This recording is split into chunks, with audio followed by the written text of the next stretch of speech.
Welcome everyone in the audience. Welcome to our speakers today.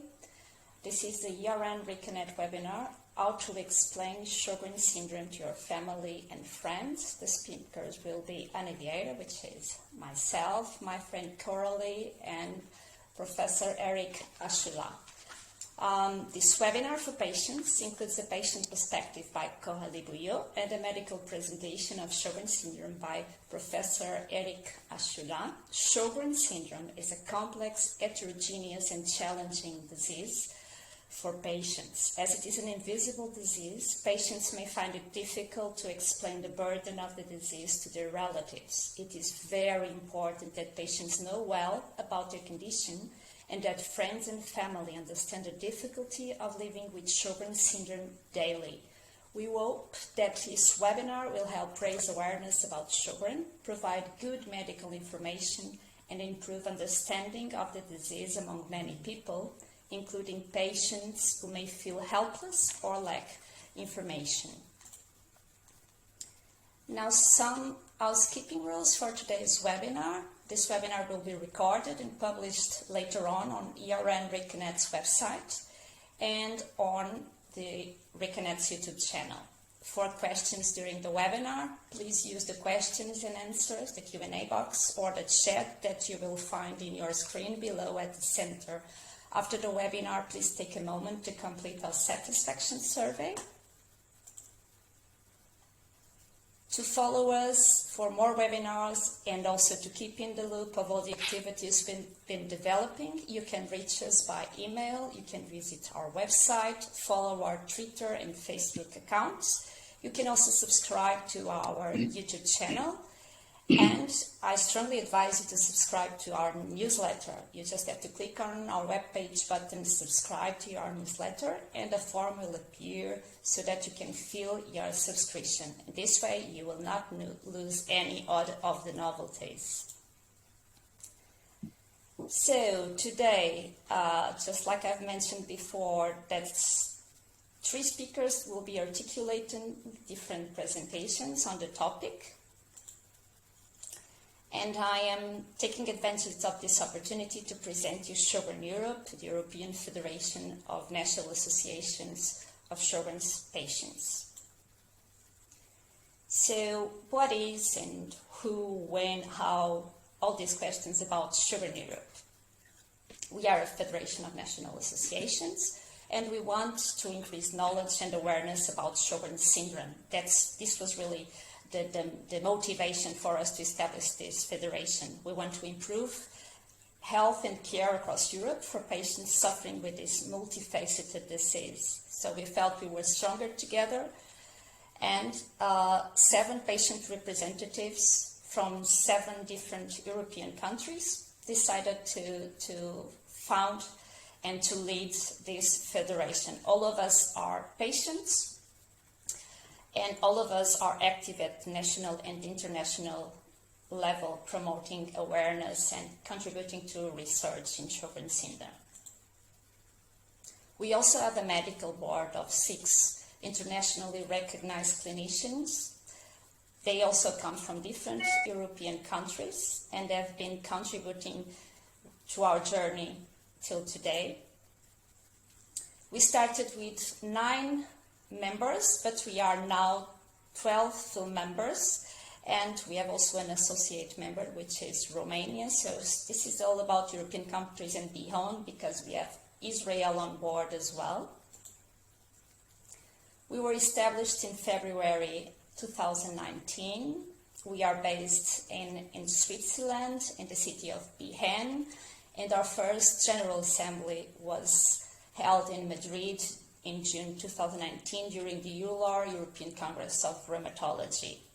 In this picture you can see patient representatives from different countries, some of members of our medical board, and also Stephen Taylor for the United States Sjogren's Foundation, who was kind enough to join us.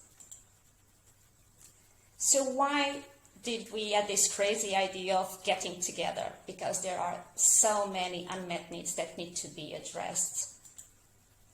So we want to articulate patient voices throughout Europe in order to raise awareness and help address all these numerous unmet needs. And of course, we want to foster patient involvement in research. I will not go through all the unmet needs because there's plenty of them, but I invite you all to read a recent paper we've published late last year on the European patient's perspective and on the different unmet needs. So how do we do this? We connect different national associations. So if you're in a country that is not represented in Sjögren Europe yet, please reach out to your national association and see how we can work together to promote visibility and find solutions for Sjogren. This federation has been built by patients for patients in Europe. So our pillars are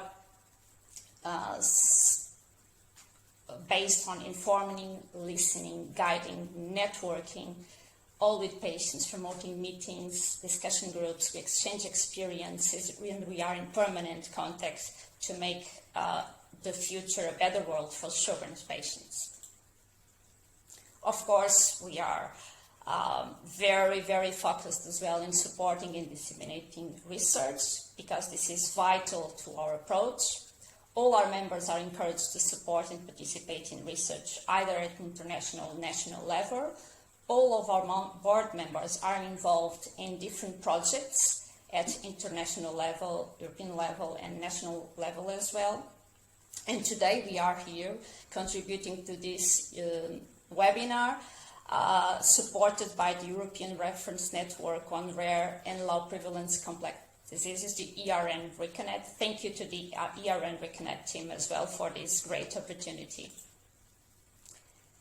So how do we work? We have our communication channels, we have our website, our social media channels, we organize webinars ourselves, and we participate in different conferences.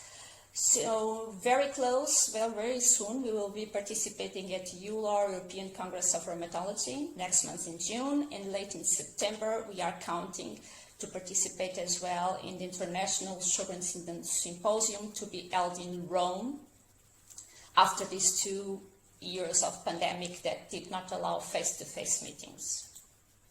So now, with no further delays, I'm giving the floor to the speakers. I'm stopping my sharing, and Coralie, please go ahead and take over. So good afternoon, everyone. My name is Coralie Gouillot. I live in France. I'm a Sjogren patient involved in national and international association to advocate and represent patients. Just a quick reminder about Sjogren syndrome, as Professor Ashula will explain the syndrome later from his medical side. One of the first symptoms patients are experiencing is dryness, with the sensation of having sand in the eyes or sensation of burning, with a lack or bad quality of tears. Patients are often disturbed by the light and may wear sunglasses. Working on screen can be difficult, eyes become painful, and patients need to rest regularly. Same with the mouth, with lack or bad saliva. Patients need to drink often and even during the night. For some of them, eating can be difficult and they ban some aliments which are too difficult to swallow. It is a real discomfort to live with dry mouth, and some patients always carry a small bottle of water with them.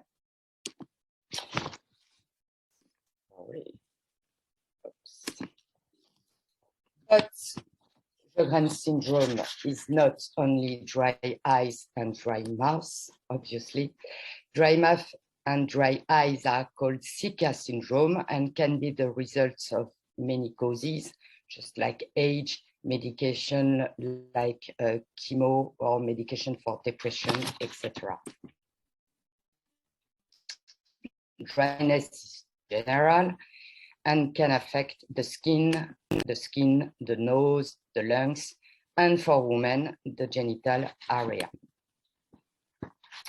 Beyond dryness, Sjogren is a rare systemic complex autoimmune disease, and rare means that it is often misdiagnosed. When patients, usually women, feels fatigue, pain, and dryness, GPs are usually thinking of stress or depression. We all heard it's in your head, especially when dryness is not really noticed by the patients.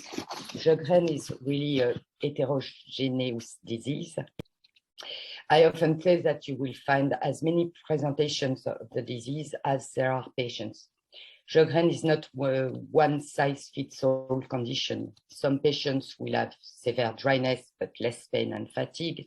Others can feel lots of fatigue and pain, but light dryness.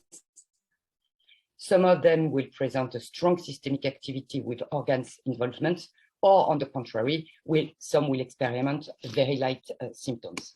So saying that, what are the daily challenges and the burden for patients? Fatigue, that is maybe the most reported and debilitating symptom. This particular fatigue is different from tiredness. For healthy people, some rest will alleviate the tiredness, but for Sjogren patients, rest doesn't work most of the time. This fatigue is probably the cause of cognitive dysfunctions, what we usually called brain fog.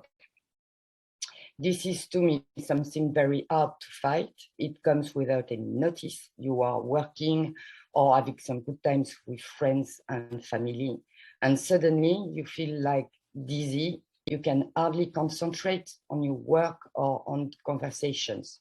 It can be anticipated, and it strikes even if you're not in a bad day. So as you can see, fatigue is really, really a huge burden. Secondly, pain is also one of the major symptoms for most of patients. Suffering is one of our daily challenges. As you can see, beyond dryness again, pain hits the whole body, joints, muscles, nerves, as we call neurological pain. That pain, that whole pain, can cause weakness of legs and arms, difficulties to walk, difficulties for daily routine, example for cooking or driving, and pain leads to fatigue because it's obviously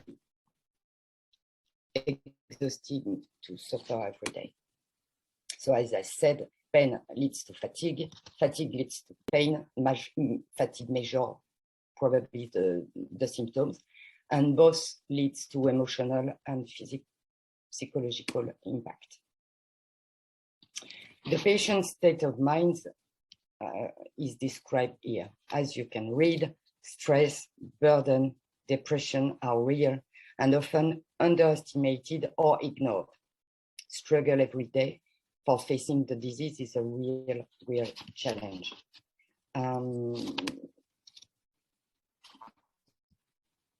You will see here that the interaction between symptoms is very complex.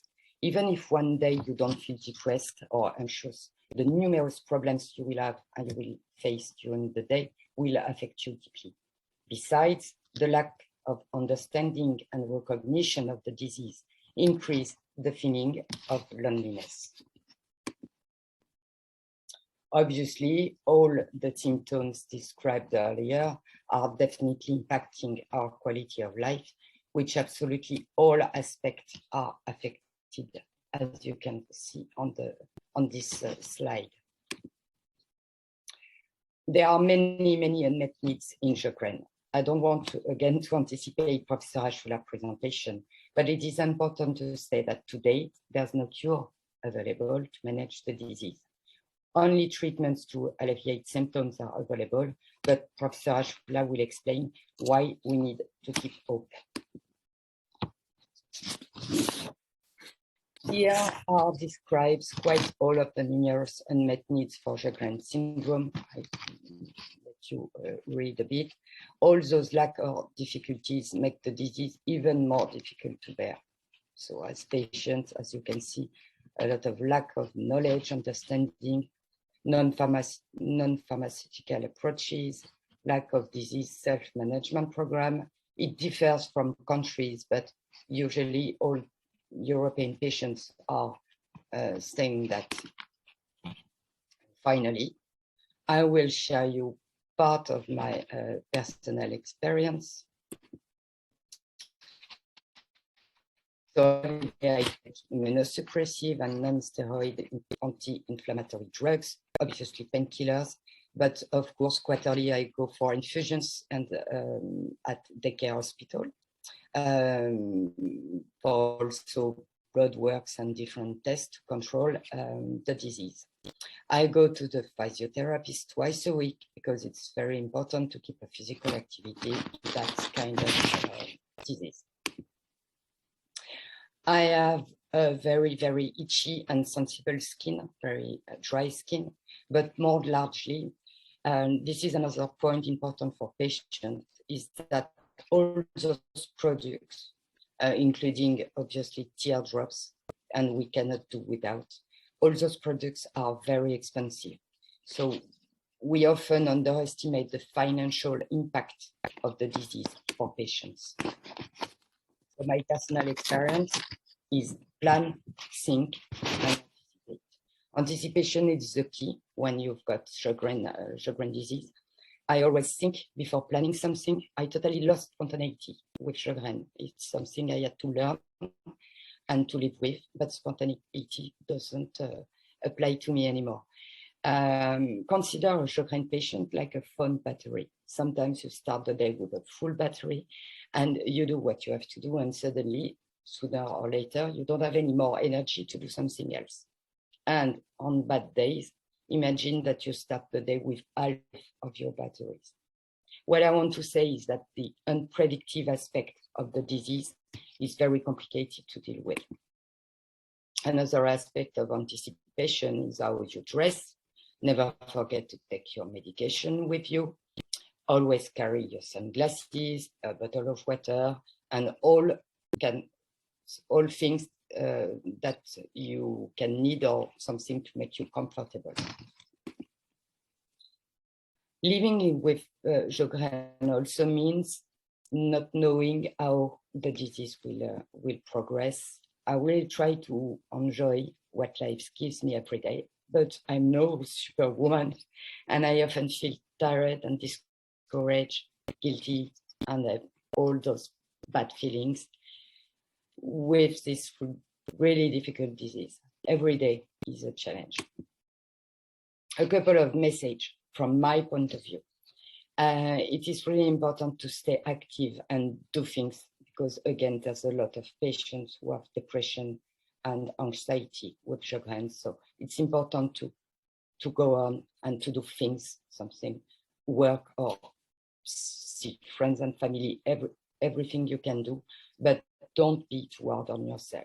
It's okay to say no, it's okay to cancel, it's okay to stay at home, it's okay to rest, it's okay to lie, it's okay, everything is okay as long as you listen to your body.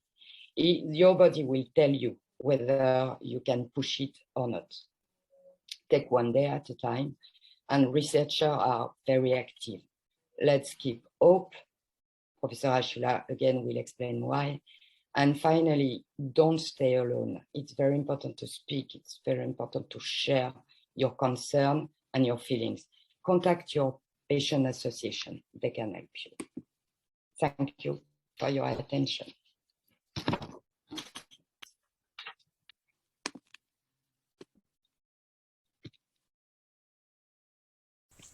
Coralie, thank you so much, and great take-home messages. Before we proceed to Professor Erika Schula's presentation, I need to present my apologies because I forgot to present the speakers. So this is a great example of brain fog and cognitive dysfunction in Sjogren's. I'm so sorry. So Coralie is a patient advocate involved in national and international studies and research on Sjogren's syndrome. She's also the vice president of the French Sjögren Patient Association.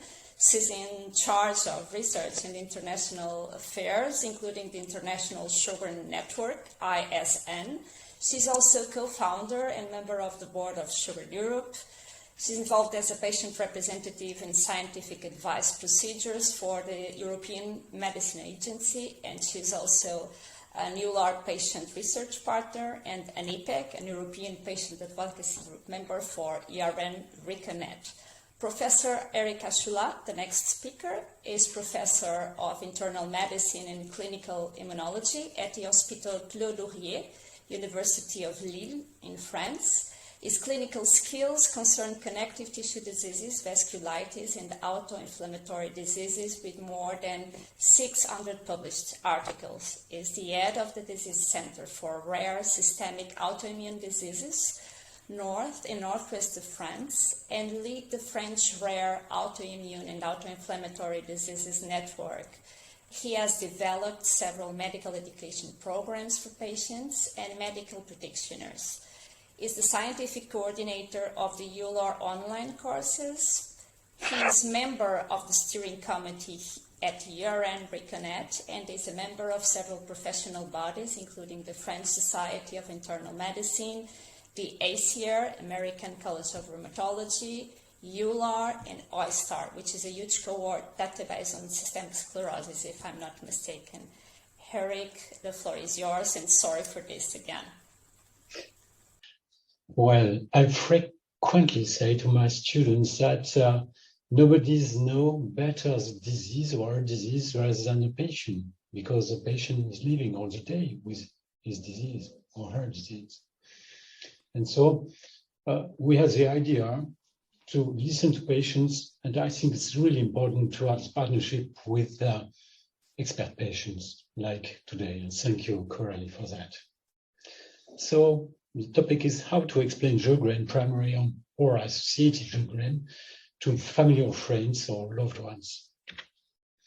First of all, how Sjogren is coming. Actually, and we can see what I show on the left bottom, the left here, the epithelial cells. Sjögren syndrome is an activation of the epithelial cells. What are the epithelial cells? The epithelial cells are all the cells on the surface of your body, surface of the skin, surface of the mucosa. And the activation of these epithelial cells is made by different causes. Stress, sure, it's one cause, but it's not enough. Endocrine factors are involved. Genetic predispositions also is involved, and environmental factors too. And this activation of these epithelial cells induce the activation of the immune system with a proliferation of T cells and B cells, which are the lymphocytes involving the different glands, salivary glands, lacrimal glands, mucosal glands, and also activation of B cells induce the production of specific antibodies. And this explains the involvement of the different glands and the symptoms, particularly the dryness of the mouth, dryness of the eyes.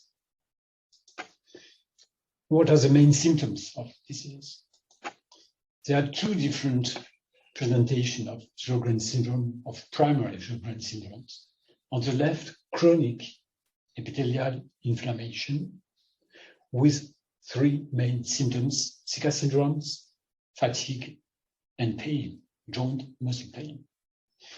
And epithelial activation associated with organ involvement, with relapse and several relapse over time, with particular Zika syndrome, fatigue, and pain, but also organ involvement. And we'll see which one. Chronic epithelial inflammation, 2/3 of the patient. Chronic epithelial inflammation with organ involvement, 1/3 of the patient. But all the patients are suffering from Zika syndrome, fatigue, and pain, which is a classical triad. So Zika syndrome, everybody is living with here today with a dryness of the mouth, tongue, eyes, lips, skin, genital tract, nose, and associated to Zika syndrome, fatigue, which is physical and mental fatigue with a lack of motivation. And as a consequence, we'll see lots of handicap in daily life. The third symptoms of the triad is pain. Pain can be joint pain, arthritis or arthralgias, or myalgias, muscle pain, or tendinous pain. This can also be related to Raynaud's phenomenon. And roughly 20% of Sjogren syndrome are suffering of Raynaud's phenomenon, sometimes really painful during winter.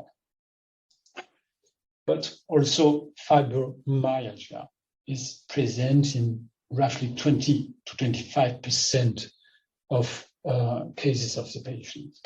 And what is fibromyalgia?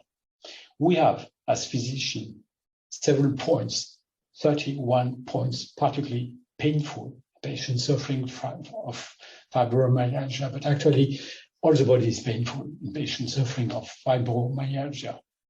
And we have a questionnaire, maybe you know that questionnaire, the first questionnaire with 6 different questions. And if you answer 5 or 6 yes, you are suffering of fibromyalgia.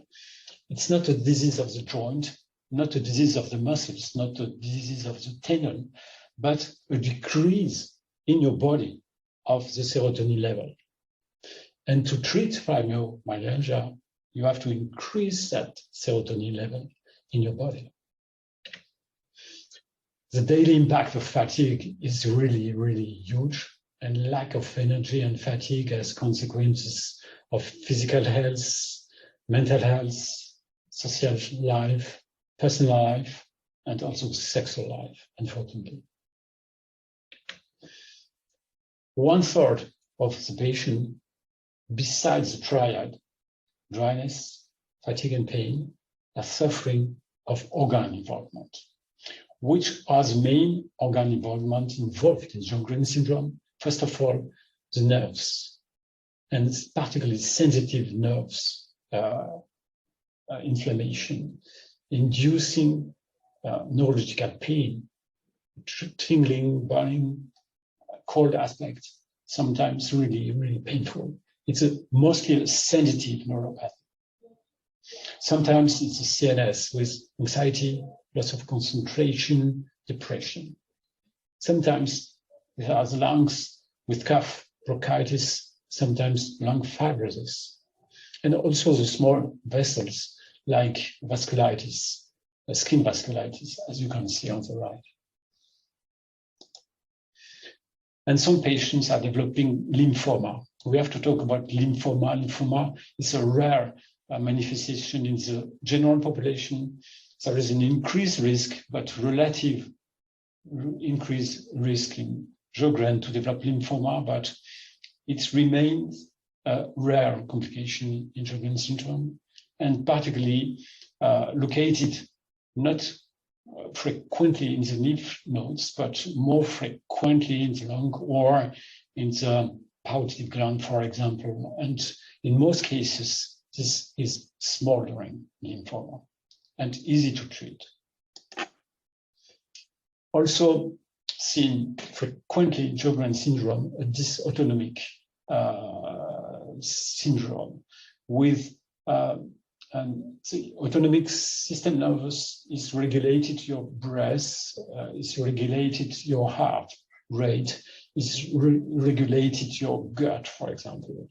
And the dysregulation of the autonomic nervous system induce several symptoms like vertigo, dizziness, irritable bowel, palpitation, anxiety, depression, and fatigue.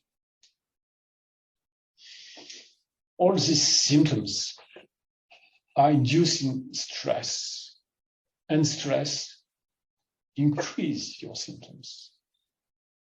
This is a visual circle, as we discussed with Coralie just before. And here, instead of stress, I can also write fatigue, because all these symptoms, chronic symptoms, induce fatigue, and fatigue increase the feeling of the symptoms. Which population is concerned? What is the prevalence of Sjogren syndrome? We have two aspects in Sjogren syndrome, what we call primary Sjogren and associated Sjogren. So primary Sjogren here in the center, and associated Sjogren can be associated with chronic inflammatory arthritis, rheumatoid arthritis, for example. And it's about 20 to 30% of the patient. Can be associated with one organ specific autoimmune disorder, like, for example, autoimmune hepatitis or thyroiditis, for example. But also can be associated with other connective tissue diseases, like systemic lupus. 20%, roughly 20 of systemic lupus patients are also suffering of Sjogren syndrome. And what is the prevalence, the frequency of Sjogren syndrome? In Europe, we think that the prevalence is equivalent of 150 to 300,000 people in Europe. It's almost the city of Florence. If every patient suffering of Sjogren syndrome are going at the same place, it's a city like Florence. In 90%, these are women because related probably to endocrine factors or hormonal factors. And there are two peaks of first symptom, average of 50 and between 20 and 30 years old. And the time to diagnosis is an average of 8 years, but sometimes can be 10, like Raleigh, or 15, 20 years. How was diagnosis made? Diagnosis was made clinically, and you know these different tests. And we have a classification criteria from ACR and EULAR, and you know that we have to test the lacrimal flow with a Schirmer test or specific ophthalmologic tests. We have to evaluate the salivary flow over 15 minutes.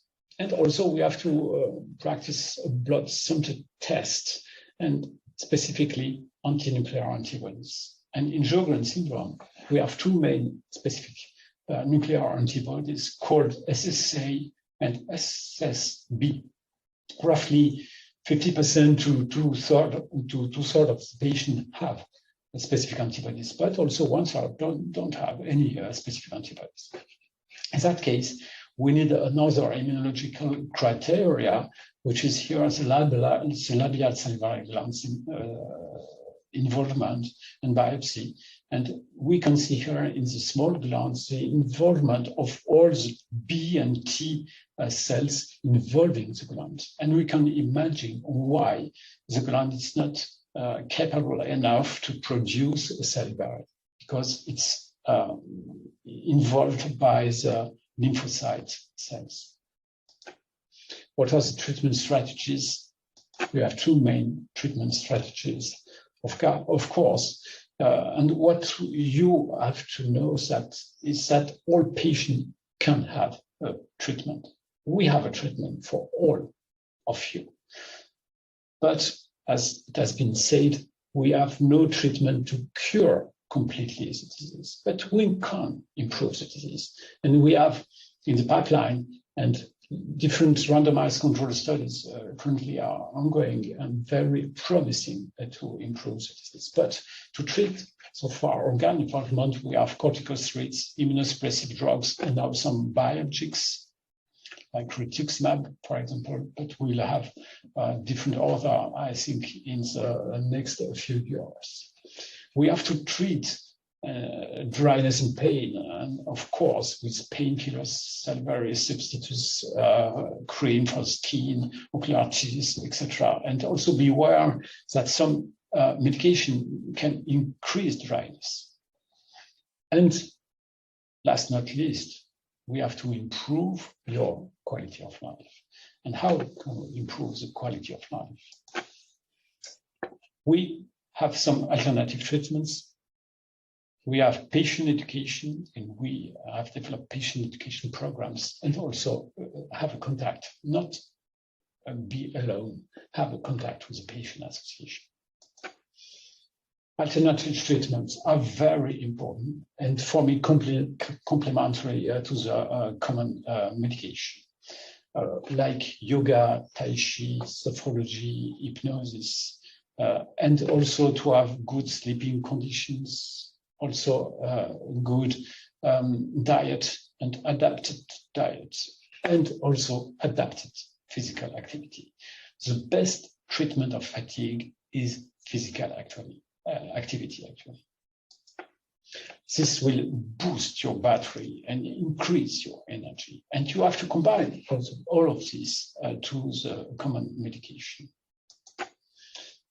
And here, the final slide, to know more about Sjögren syndrome, you have different websites, ReCONNET, of course, Sjögren Europe, and we have developed the French guidelines for Sjögren syndrome for physicians, but also for patients. And you will have the link to that recommendation on the Health Ministry website. And also, I'm the chair in France of the Vieira of connective tissue disease, like ReCONNET in Europe. We have the same in France. And I'm the chair, and here is a website where you can have lots of other information on Sjögren syndrome. So thank you for your presentation. And I think we have time for some questions. Thank you, Professor Erika Schuler, for this very comprehensive presentation. We already have here some questions. I will start with the first one. Can chronic epithelium inflammation remain stable for years and then progress to chronic inflammation plus organ development and relapses? In theory, it's possible, but in practice, in daily life, it's really rare. The patient who has only epithelial inflammation after several 1-2 years will remain in that situation and not develop organ involvement. When organ involvement are present, usually it's from the beginning. Thank you so much. Another question is, Sjogren disease, it's patients differently, so treatment strategies should be different also. How can we drive precision treatment strategies in Sjogren's? It's a difficult question because, as you said, Sjogren can be associated to other diseases, and to evaluate medication in Sjogren, we should focus on primary Sjogren to be sure our medication can be effective on symptoms of Sjogren, dryness, fatigue, and organ involvement.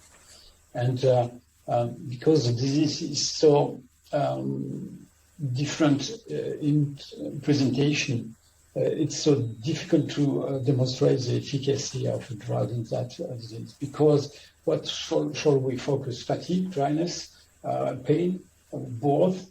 And so we have some activity criteria like the SDI or S3, and maybe in the future new ones. But it's easier to demonstrate the efficacy of a drug in rheumatoid arthritis because you have only to count the number of joints painful, and that's all. Sjogren is very, very difficult. For this reason, we so far have no specific indication of Sjogren syndrome drug adapted to Sjogren syndrome. Okay, thank you so much. Considering the disease prevalence that you've mentioned in your presentation, how come there's not a single drug approved for Sjogren still nowadays? Is this because there is lack of research on Sjogren, or is there an unknown disease mechanism that becomes a barrier to bring a new drug approved for Sjogren's? I think Sjogren is becoming a well-known disease, and I think over time today, because we had lots of communication with GP, and GP now knows that with the Zika syndrome they have to test anti-nuclear antibodies, for example. So I think today it's a well-known disease and better and better known over time. It's first point. Second point, I think pharmaceutical companies are now very interested of Sjögren syndrome because we have better knowledge of the physiopathology, and we know better which target we have to develop some drugs. And as I said, I haven't seen so far the last year so many new medication tested in Sjögren syndrome. And this is a hope, I think, for patients. That's really good news. That's really good news. So in that scope, what can be done to foster and improve training of doctors in the rare and complex diseases field, and in particular in Sjogren's? We know there's a lack of rheumatologists across Europe, and in between those who are courageous enough to choose rheumatology, there aren't many who are looking into Sjogren's, who are specialists in Sjogren's. What can we do to bring the attention of these doctors, the younger doctors, to Sjogren's disease?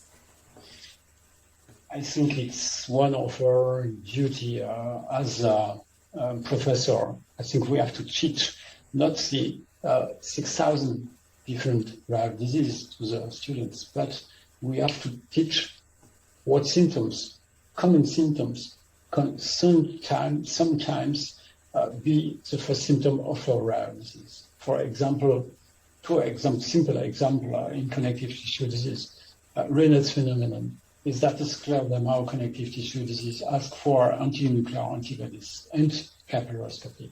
So Zika syndrome can be a Sjögren syndrome. So ask for nuclear antibodies. Everybody can do that. Every GP can ask that. But the difficulty is that 2/3 of patients only have specific antibodies and 1/3 not. And to practice labial cellular implant, it's more difficult in practice. Okay. Another question here is, what about all the costs of the products that patients need daily to have some quality of life? Are they recognized and covered by the states, the national health insurance in the different European countries? In Romania, they are not. This is the comment. How is that in France, for instance? In Portugal, they are not covered as well. They are seen as comfort and not as important for our quality of life. It's not the case in France also. So all these medications are not covered by the social medical social. I don't know the word. Social security. That's what we have in Portugal in place. The mechanism, yes. For a lot of patients, it's between 50 to 100 euro per month. Yeah, that's a high economic burden. Do you think that in this scope as well, that dropping the word syndrome, so that government and other stakeholders in the national health systems understand that Sjogren's is a clearly defined disease with clearly defined outcomes, would help them see and recognize the disease as a cause of disability, and that the patients really need those products for quality of, to have some basic quality, minimum quality of life, and that those are not just comfort products? I think it's a really interesting question. Probably yes, actually, because you have written that question, and I received that question last week, and I thought about, because it's the first time that somebody asked me that question, and I thought about, and I think associated syndrome to Sjogren, it's a too large cloud, actually, because this includes Zika syndrome without any Sjogren. And Zika syndrome is so frequent in the general population. So maybe we have, as a physician, and also you as association, and also you as patient, we have to work together on that. And I would be happy with Sjogren disease. It's primary Sjogren disease, sometimes associated with connective tissue disease or not.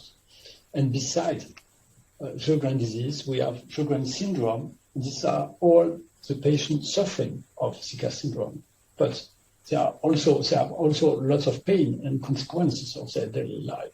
And so we are not completely to exclude them, of course, but working on Sjogren disease also will improve Sjogren syndrome patients, I think. It's a good idea, I think. We have to work in that. To work on that direction, I believe. That will open a new avenue for Sjogren's patients and for quality of life, and as well for health outcomes, I believe. Another question here is, can laser or massage help against pain, or gymnastic in a warm water pool help with pain as well?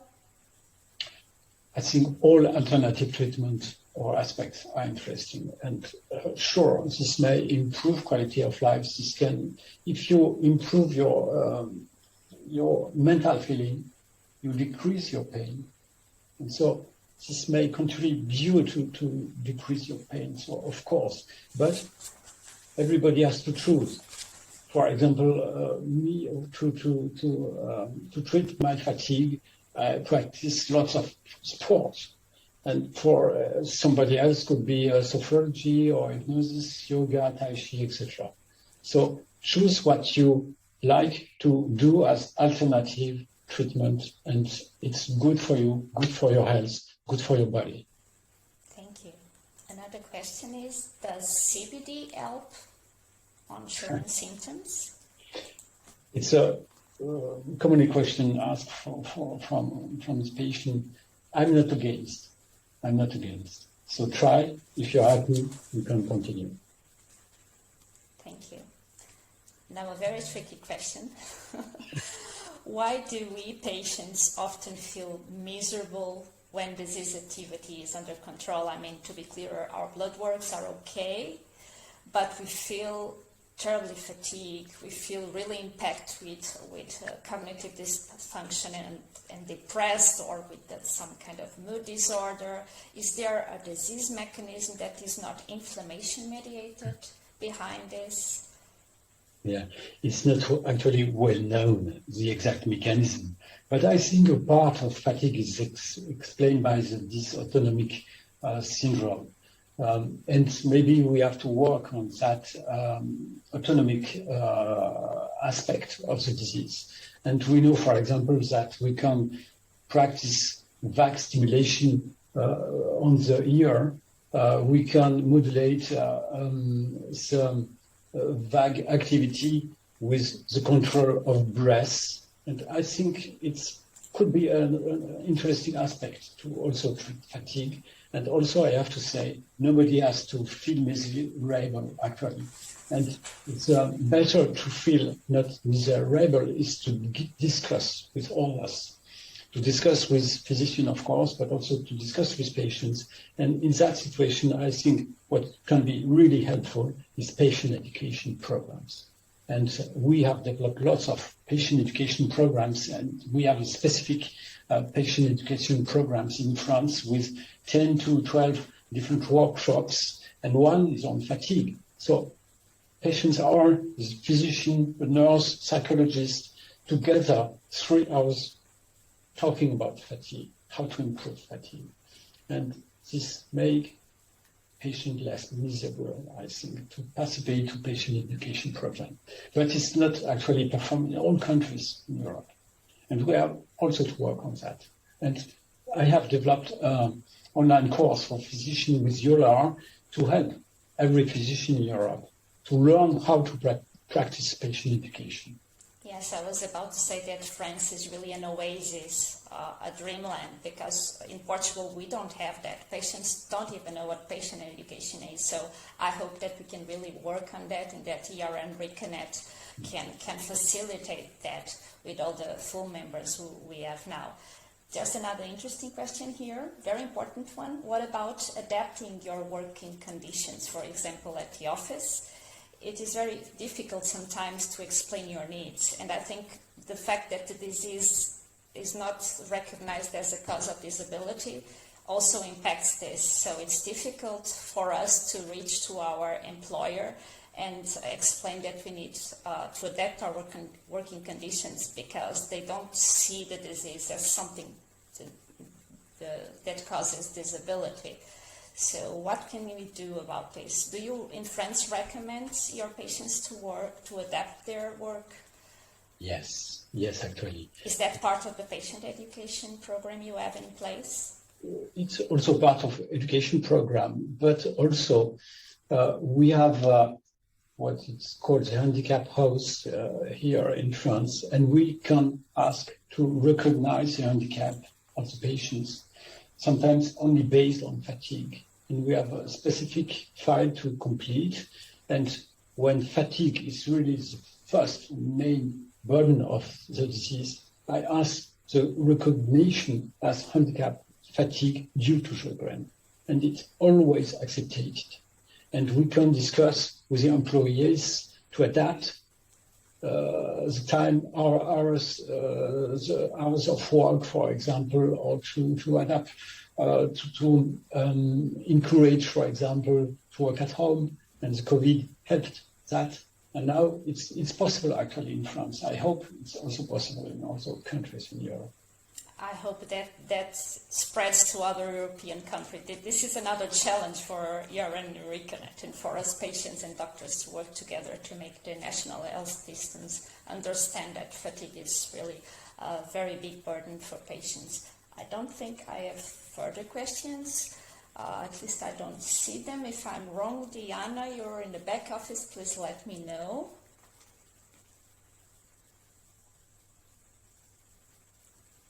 Oh, there's another question here. Is there an European guideline for companies? To my knowledge, no. But I think each country has to develop their own guidelines adapted to the medical situation and social situation, I think. We have our recommendation in France, and the PNDS, a protocol, national protocol for diagnosis and following the patient, is used by the officials and health ministry, actually.